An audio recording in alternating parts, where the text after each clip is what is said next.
நானும் என் வீட்டாருமோ என்றால் கர்த்தரையே சேவிப்போம். As for me and my family, we will serve the Lord. ஆமென். இது யார் சொல்றதுன்னு பாத்தீங்கன்னாக்க, மோசேக்கு அப்புறம் கர்த்தரால் தெரிந்து கொள்ளப்பட்ட தாசனாகிய ஜோஷுவா அந்த ஒரு லீடர்ஷிப்ல வந்து இஸ்ரவேல் ஜனங்களை எகிப்திலிருந்து அடிமையாகப்பட்டு இருந்த அவங்களை மீட்டு கொண்டு வந்த அந்த இஸ்ரவேல் ஜனங்களை என்னவா ஜோஷுவா தலைமையில ஆண்டவர் கானான் தேசத்துக்குள்ள நடத்த போகிறார். அந்த ஜோஷுவா தான் இந்த அறிக்கை. ஏன்னாக்கா அந்த இஸ்ரவேல் ஜனங்கள் என்னன்னாக்கா எகிப்துல அவ்வளவு அற்புதங்கள் தேவன் செஞ்சதை பார்த்திருக்காங்க. தேவன் உங்களோட கூட ஒவ்வொரு காரியங்களும் இடைப்பட்டதை பார்த்து இருந்தோம்.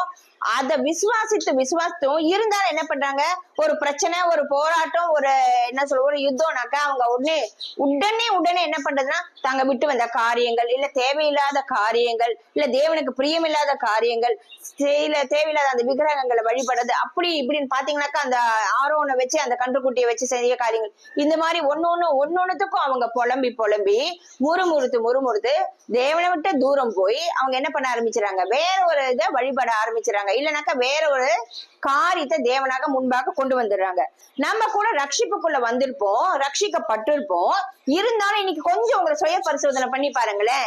எந்த காரியத்துல இருந்து தேவன் உங்களை அடிமைத்தனத்துல இருந்து மீட்டு கொண்டு வந்தாரோ நீங்க திருப்பியும் அந்த அடிமைத்தனத்துக்கு போகிறீங்களா, அந்த இடத்துக்கு போகிறீங்களா, இல்ல அந்த நினைப்பு உங்களுக்கு வருதா, இல்ல அந்த இடத்துல இருந்தது எனக்கு நல்லதா இருந்திருக்கும்னு யோசிக்கிறீங்களா, இல்ல என்ன காரியம் திருப்பி ஆண்டவர் உங்களை மன்னித்து மீட்டு கொண்டு வந்தது, ஏன் நீங்க திருப்பி என்ன செய்றீங்க, அதையே ரிப்பீட் பண்ண பாக்குறீங்க. இன்னைக்கு அந்த இடத்துல அழகா ஒரு வார்த்தை கவனிங்க.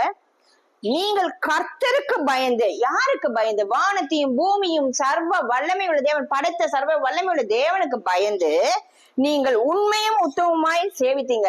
ஒரு காலத்துல உண்மை உத்தமா சேவிச்சது உண்மைதான்.